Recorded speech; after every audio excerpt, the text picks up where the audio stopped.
Hello, my name is Caitlin Garcia. Today, I'm going to talk about buying investment properties to create cash flow.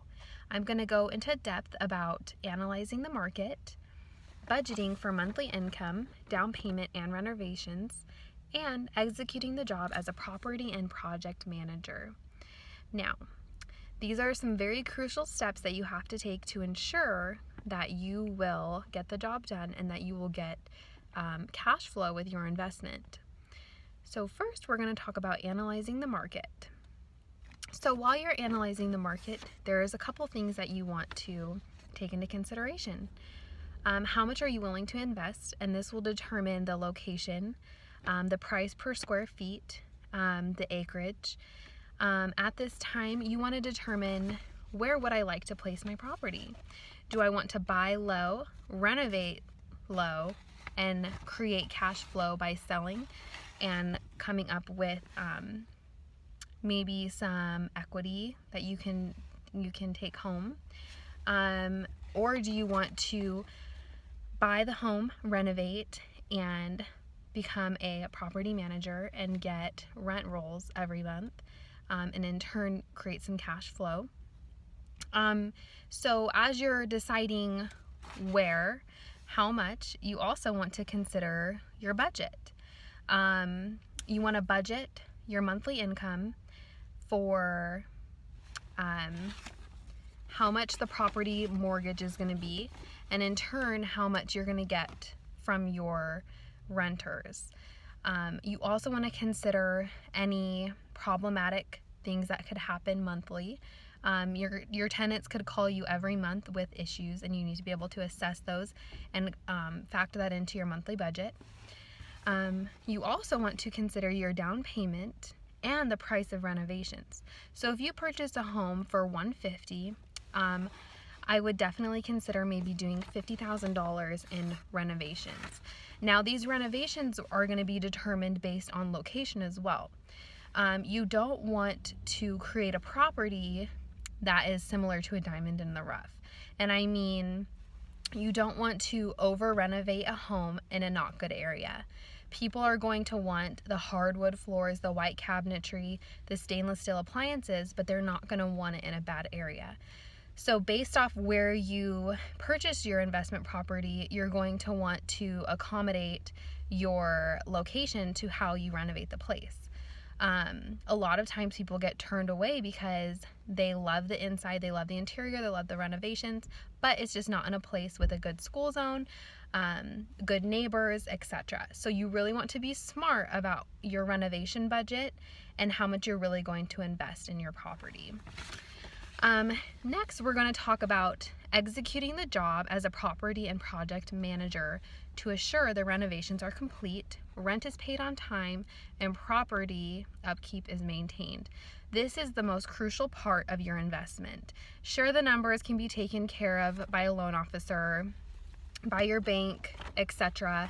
But this is the part where you sign your name on the dotted line and you're in charge.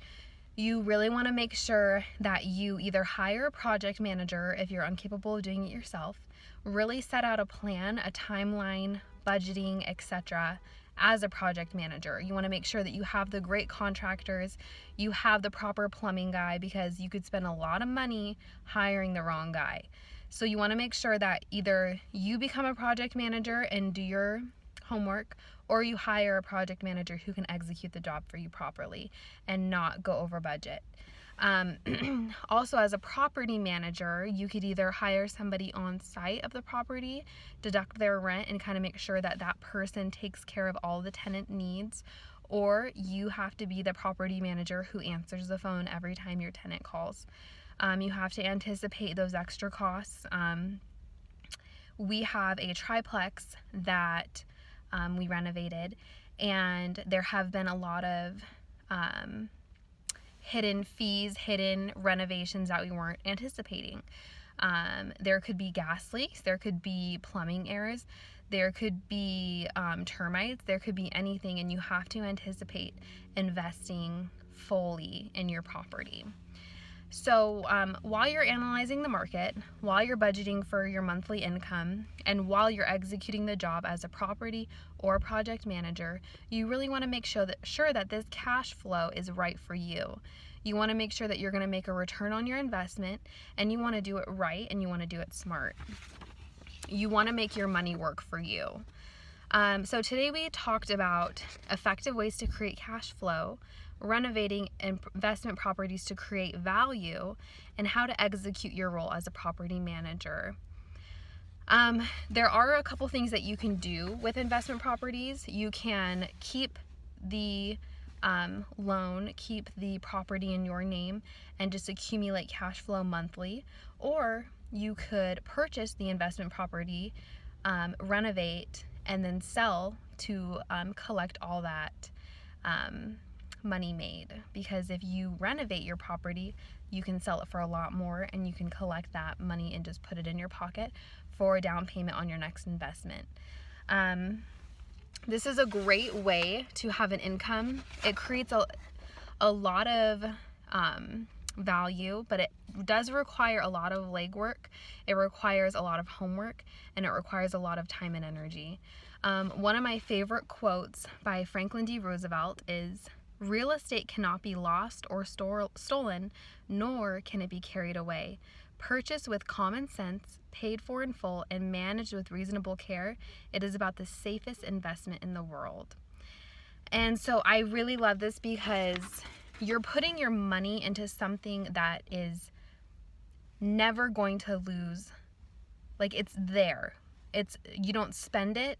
You don't give it away. It's there, it's yours, and it's going to either decrease or increase based on the market, but it's always, you put your money somewhere and you make it work for you.